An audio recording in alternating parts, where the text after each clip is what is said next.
So I hope to keep the energy up and everybody smiling so that we have a fun session.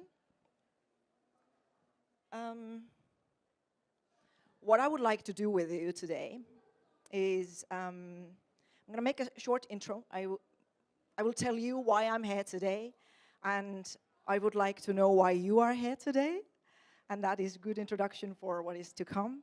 I am going to tell you about Business Model Canvas and about my experience, how I've been using that, and why also I'm talking about that.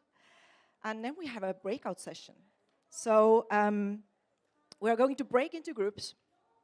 And what I would like you to already start thinking is that from every group, I would like that somebody has an idea so that we can map it on the canvas and the rest of the group can help you with my help as well to maybe think about your customer segments, about how to go to the international markets. But so if everybody can think already right now while I'm speaking about your idea, which you would like to discuss with the rest of the team, that would be great. Because we won't be having time to talk perhaps about all the ideas, but we can of course continue after this workshop. So that's the plan. Does it sound good? Yes? Fantastic. A little bit about myself.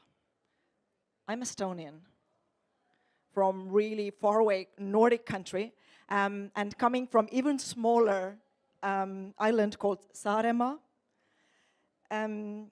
The country is 4 times bigger than Lebanon, and we have 4 times less people. We have a lot of forest, though. I've been living a really long time in the Netherlands, as well as in Spain, Barcelona, and just a couple of months ago moved to Hamburg in Germany. So, coming from this small island and from musical family, my parents thought I will be an accordion player.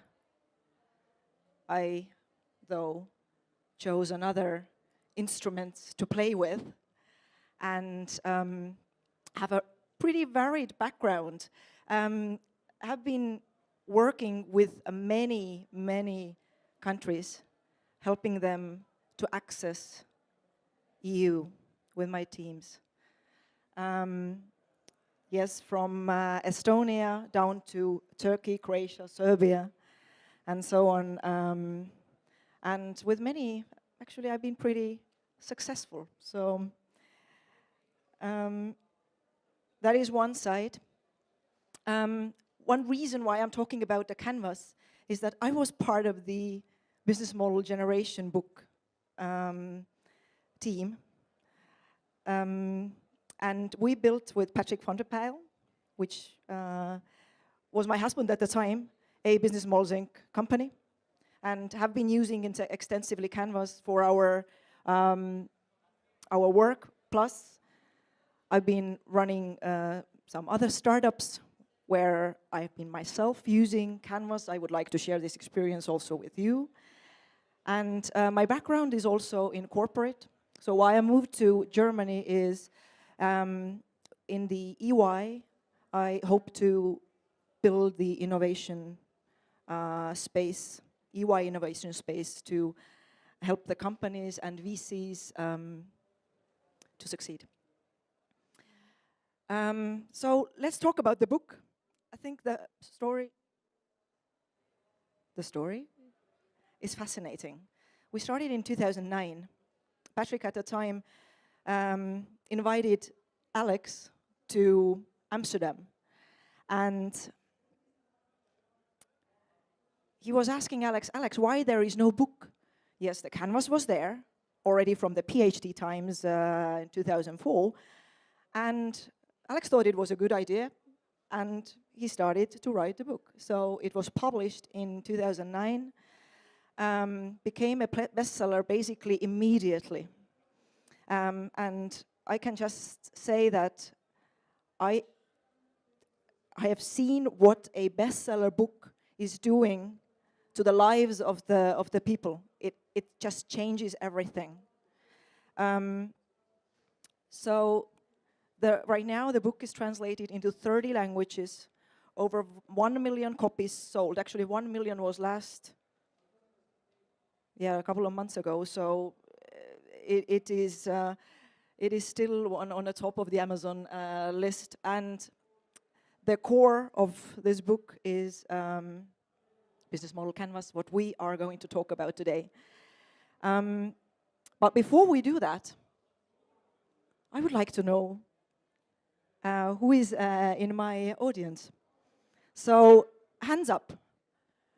Who in this group have an idea, but have not yet started with the company? Fantastic. Very good. Who have just received their first angel investment? No investment?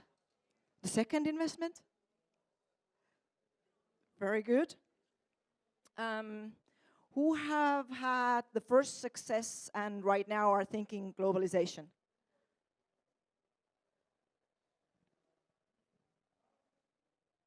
And the others? For example, you are? I work at a local newspaper and I'm looking into ways to monetize the archive. Fantastic. For example, no idea. I'm a student. Fantastic. So we have very varied background. So it's a little bit of sharing the experience from my side, giving you the tools. So I hope that who have not yet started with their business will after this workshop. What is a business model?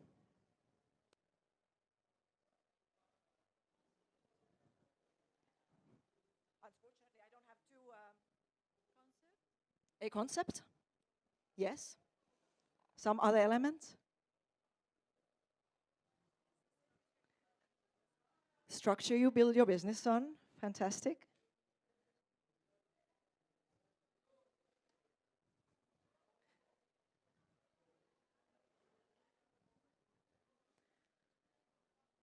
In principle, and I agree with Alex's definition, it describes the way how the organization creates, delivers, and captures value.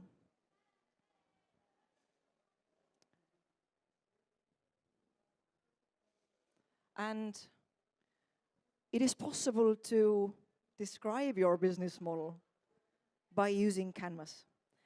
It is not a business plan, but these are the elements, what you think when you initiate any idea. So it's a structured way to describe your business, to pitch it, to have a common language in your organization, to have a fun way to connect with your team and explain your ideas.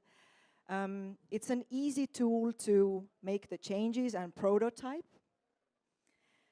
So in a way, it is a visual tool, but I have been myself using Canvas in almost all these areas. I see that it is a little bit out of place. No?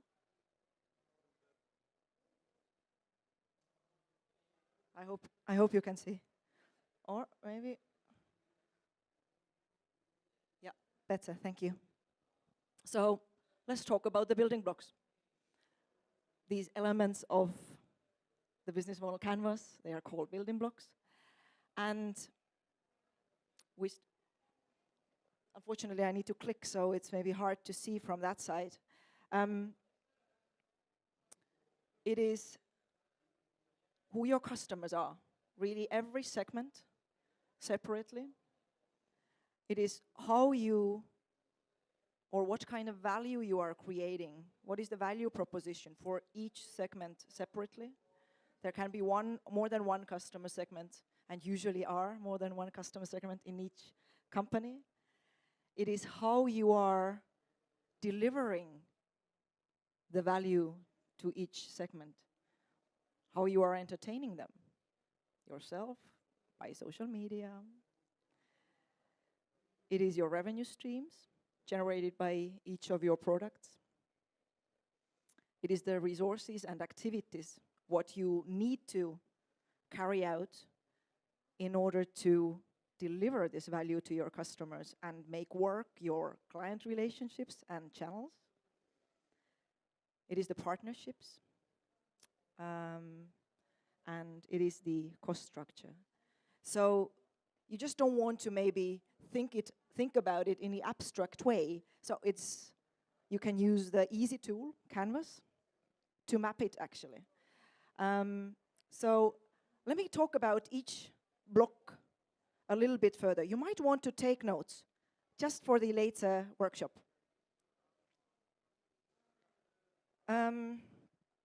So what is a customer segment and how do you define it?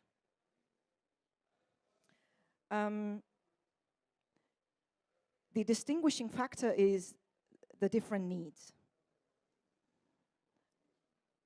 For example, if you have a taxi app,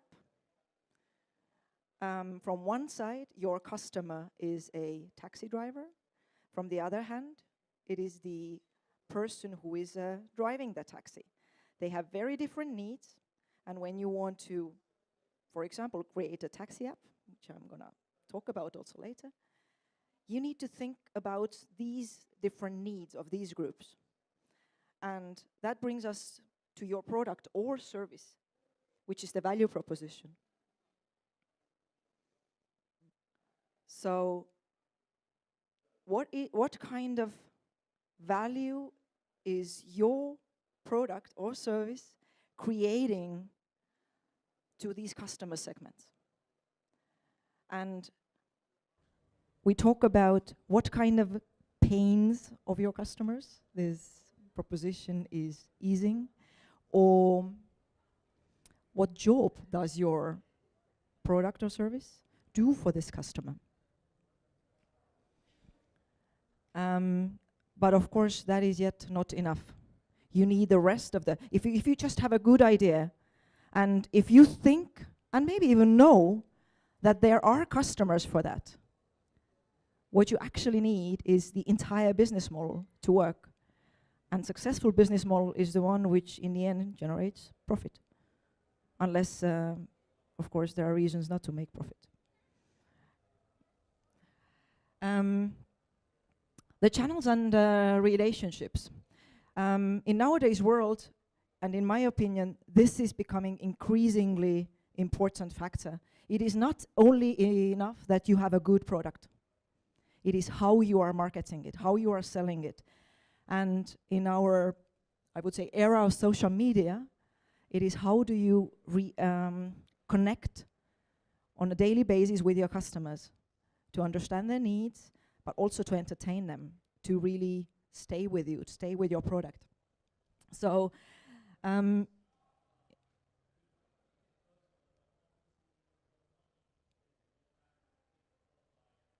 revenues, of course, very important. If you are using the Canvas for your daily work, be concrete. In every block, be as concrete as you can. Really think, and there can be different revenue streams behind every one of your client groups. So if you make use, for example, on the Strategizer, where the Canvas is uploaded, there are also references in your on your sheets for that. You can even insert the numbers there, just to play around with your business model. As I said, key activities, key resources are these things you need to have in your company in order to make your value proposition work. It is different from the partnerships. For example, you are running an online game. You might not want to have a built-in online payment system in your game. You might want to outsource it to your partner. But that is the difference between your activities and the partner activities. That your activities is the things what you do yourself because of the cost reasons, because of the maybe IP needs, and the partnerships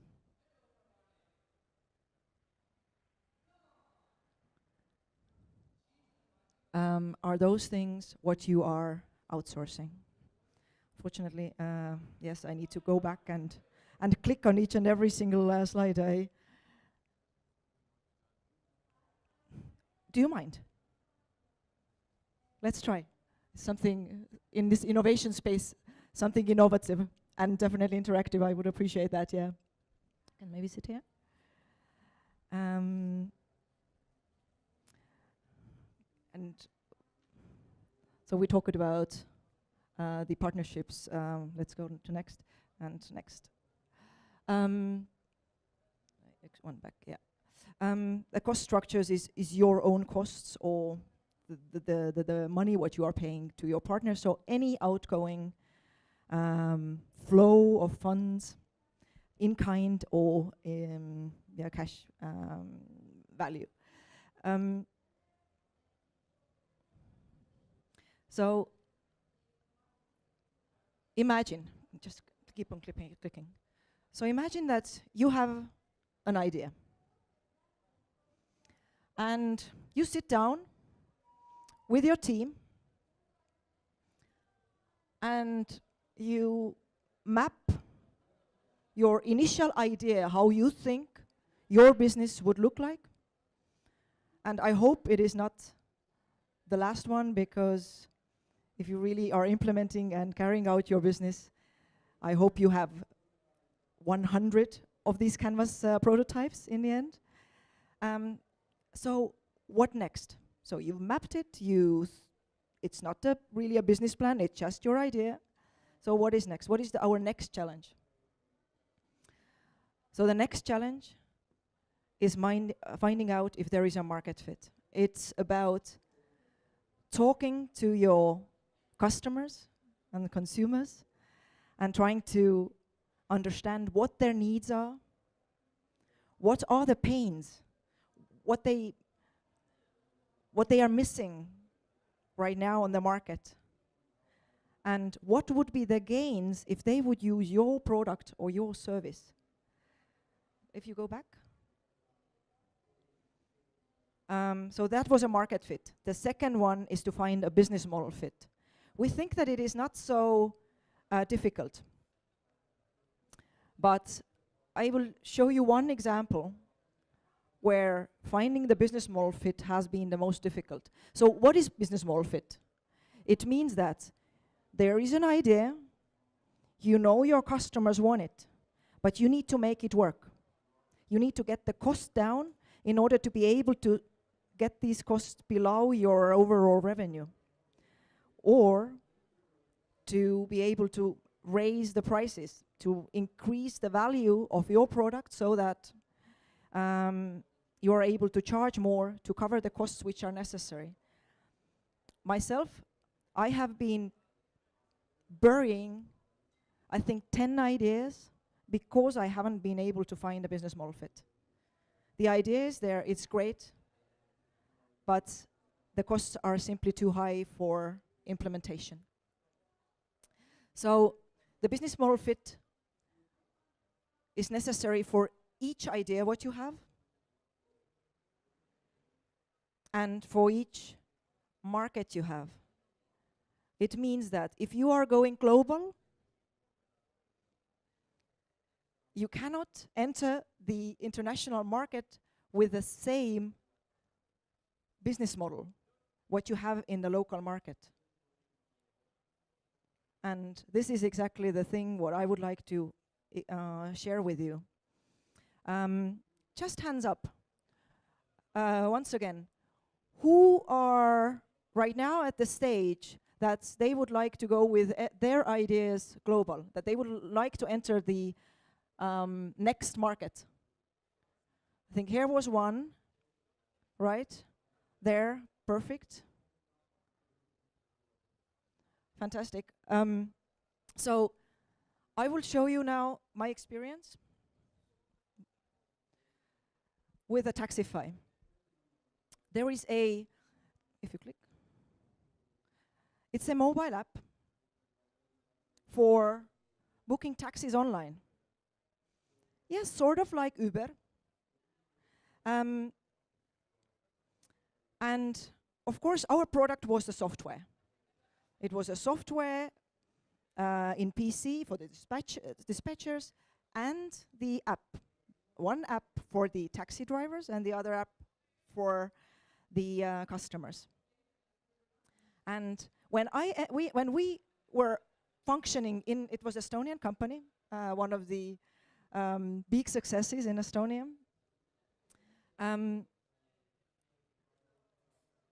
We thought that we are a software company.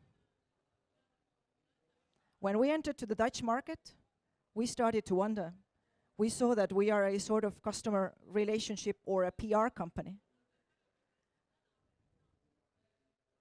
So let me tell you a little bit about the background of this company. It was a really small startup. Markus Willig, he was just a student. He just finished high school and was starting to think what to do next with his life. And he went to Ukraine, if I remember correctly, and was probably talking to some people there, and came back from Ukraine and said, I want to do a taxi app. Right now, when you talk to him, he reminds this period like, well, the only problem I had is that I didn't have any experience, I didn't have any money, and I didn't know how to program. So basically, he was missing all elements. But he made it work. Since 2013, when the company was established, and I think that these are already month-old figures, we have entered into new markets. If you click to the next. This was 1 month ago, the screenshots from our dispatcher system, where we saw that in which parts of the world the taxis were online. And actually South Africa is not covered even on this map. And the Netherlands, where I went to, it was, for some reason it is not showing here. So what was our revenue model at the time, back in Estonia? If you go back. Yeah. Is we charged monthly fee to the taxi drivers. It was a fixed fee for every ride. And with these assumptions, we were testing the Dutch market. We saw that there's potentially a need in this market. And now if you just click through it. So what was my first business model, which I drafted out when I started to enter with this company to the Dutch market? So first of all, of course, the value proposition for the taxi customers is that they can order a taxi very easily, transparently, and there were a lot of features connected to that. You could choose by rating, by price, by taxi company, by the type of the car. So it was not that car was appointed to you, but you could actually select it. The other offering, as I say, the offer is for each client segment separately, was the taxi drivers. For them, this means extra revenue. It is not that they are just hailing the clients from the street anymore, but if the app is on, they can get customers anytime. And finally, we had the dispatcher services and analytics. So the software, which we were using ourselves actually to monitor our systems, we thought we make it also available to the taxi companies for their dispatch systems. As I said, we were charging the fee for the dispatcher services and a fixed charge per ride. Our channels were yeah, we had app, we had a website, basic LinkedIn page, and we thought that we have a good team. So, and a very important cultural factor in Estonia, we did not talk to the customers. It's not needed. Nobody wants to talk to people. So we were just communicating with both our customers and the taxi drivers through the app and the SMS. So we thought that would work in every other country. Yeah, our key partners, of course, the parent company back in Estonia, which was owning the software and the IP. And our partner was also the taxi company, whom we hoped that would connect us to the taxi drivers. Yeah, key activities, of course, marketing, sales, driver management, admin, and of course, we knew that we need to localize the app, meaning to make it available in Dutch, as well as in English. And on our key resources, we had, yeah, of course, investment, our Taxify brand, app, software, and our staff. And these are the basic cost structure. Now, what was my first challenge on this market? The first challenge is to understand, as we discussed before, is there really a market match? Just hold on with that. Is there really a market match? As I said before, even starting the activities in the Netherlands, we did some basic research. We were discussing with different taxi companies, and we saw the need, which in the end turned out, when I really started to work, that they were just fishing. They were just, some of them, wanting to know what our offering is, to ask for the better offering from the other app company. Because we are talking about highly competitive market where a lot of apps, we didn't understand the reasons, have failed. I will talk about my naive assumptions a little bit later, but this was my first challenge. It took a lot of time to understand if what is the market and who are our customers. We thought it, right as I started, we thought it's the taxi users and the taxi drivers. It turned out taxi drivers have nothing to do with that, because in Amsterdam, in the Netherlands, we talk about, yeah, I use this word, but intentionally, we have a taxi mafia run by the big taxi companies. I think it's probably everywhere like that, but they are the real customers. And it took us a lot of time to understand that small difference, because nobody really talks about that openly. And my second challenge was finding a business model fit. And how do I do it? I started to test my assumptions. All this, which was mapped in my first business model canvas, it was based on assumptions. Right? So what were my assumptions, which all proved wrong? We thought that because the offering is so clear, that there surely is a need for the taxi companies to work with us. We have a better features, really well-running company, proven, easy to use. It's a lot of choices for the customers, and plus what maybe, for example, a company like Uber doesn't offer, also very good dispatcher system. We were wrong. Nobody wanted to work with us. They were only interested in white label apps. So that to keep their own branding. We thought that it's very easy to train the taxi drivers, that they would willingly come to us and work with us. Again, another very wrong assumption. And actually, in the end, it proved that the pressure from the taxi companies who didn't want us in the market were the reason for that. We thought hotels and venues want to work.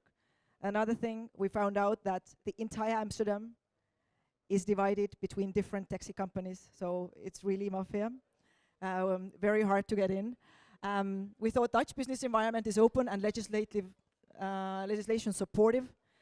Another wrong assumption, we found out that even the city governments are cooperating with the big taxi companies. And a lot of decisions, even at the legislative level, are actually sort of determined by the taxi companies. Yeah, we thought that it's a business as usual.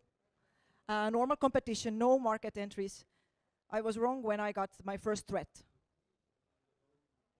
that it's better that I quit doing business in Dutch market. And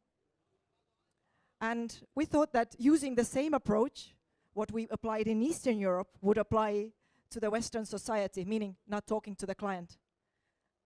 Proved totally wrong. We saw that we need to communicate with every single taxi driver. We need to do extensive amounts of campaigns just to enter. And that it is not even yet talking about keeping and engaging the client.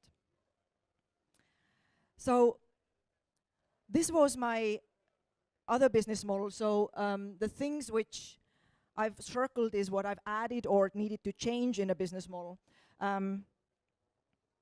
Yeah, I would start from marketing. We became, the Dutch office was not anymore a software company. We were literally a marketing office, a PR company. We saw that it is not only automated services what we need to use, we really needed the personal assistance in every level. If you click further. So we needed to bring in as partners the media experts, PR experts. We realized the need to actually cooperate and involve the government and municipalities. And of course, the revenue model needed to change. When in Central Eastern Europe, our fee structure was very clear. We needed to offer a lot of free rides, plus lower the prices, regardless of the fact that actually maybe Dutch customers are, the ability to pay is higher than in Central Eastern Europe. If you click further. Yeah, social media ambassadors. In order to really bring the product to the market, we needed the ambassadors to promote it. Let me see if that's the last one. Yes, as I say, our own marketing activities. You just go back one. Our own marketing activities, like PR campaigns, branding, even the branding needed to change, because these simple techniques, what we were using maybe in Estonia and the rest of Central Eastern Europe, didn't work. So that was my experience with Taxify. Just to say that using the canvas, as you can see, it's very easy to map it out. How I used it, of course, I was using it to communicate to my team what is changing, what we are doing. It's an easy tool to talk to the parent company. It's easy tool to talk to the investors. I know that a lot of startups have been using it for pitching. So in order to do so, and in order to, we are a little bit, no, we are exactly on time. We have half an hour.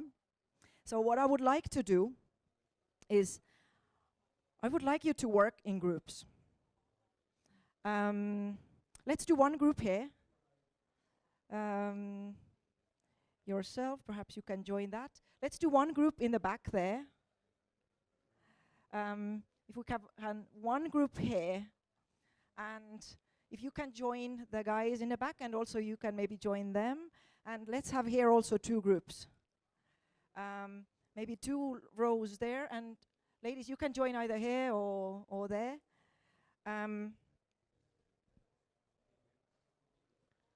So from each group, I would like to ask for a volunteer. Thank you. For a volunteer who has an idea where the rest of the group could contribute to map the business model.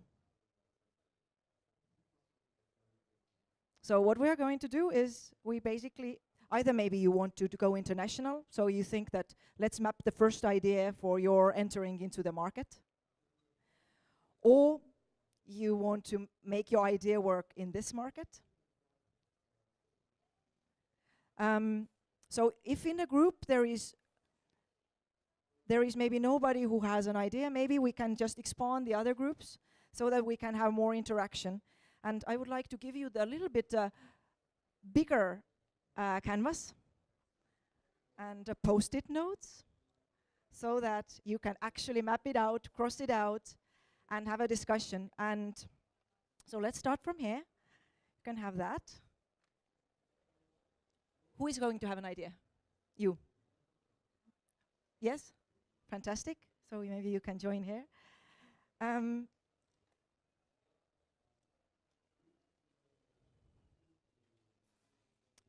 Do we have an idea here, or maybe you would like to? Yeah, you have? Fantastic. So here you go. Do you have a pen, or I need to perhaps give you?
May I ask how you were doing? What were the difficult things when you were now trying to maybe map your ideas? Basically, the difficulties were trying to decide what were our sources versus what were our partners, and also what key activities and how we're going to get the revenue streams, how to ensure that things happen within our platform and don't go out of that. So just ensuring that. But was the canvas useful for this exercise? Yeah. I mean, we were able to like very systematically put lists of things and then figure stuff out based on that. So we jumped through the things, so we didn't go through it one after the other. It just, things made sense differently for us. Fantastic. Great. Thanks a lot. You were the only team whom I was not listening, but how was your experience? You were writing, so. Yeah. Okay. It was helpful because it was fixing our ideas. So, yeah, it was structuring them. We were thinking, we were taking time about getting our idea first. So when we got it, everything was flowing after it. Yeah, what you can see very often is that we think the idea is very clear, right? And it's implementable. But when you really start thinking and unbundling the idea, if you wish, and really thinking in building blocks, that it might not be actually so easy. And finally, this team. I would just like to ask one of the ladies that how did you find the exercise? The ladies. It was definitely insightful, at least from where, what's his name? From where Karim stands, he definitely got some new angles into his business. I would definitely reapply it for any idea that I'd consider. I'm happy to hear it. I think that I hope everybody had a good time. Did you have a good time? Then just finding words, really. And so important things is that when you are running your business or starting with your business, and it's important to communicate your ideas to the team, to your investors. And I think that Business Model Canvas is a very easy and structured way to do that. But please be aware that your listeners should actually know the canvas. So it is risky to use the canvas for communication, for example, to the investors if they don't know. And if you just put your business model up there and think that everybody would understand as you would. So it requires the audience who really understands the tool. Beside the canvas, probably what you saw is that you need, in order to map it, you need a lot of information from outside. You need to understand who your clients are, what their needs are, what are the trends maybe in some other country if you want to access the international market. Yeah, technology factors, the laws in the other countries. So these are all, I would say, design criteria for your business model. Very important, talk to your customers.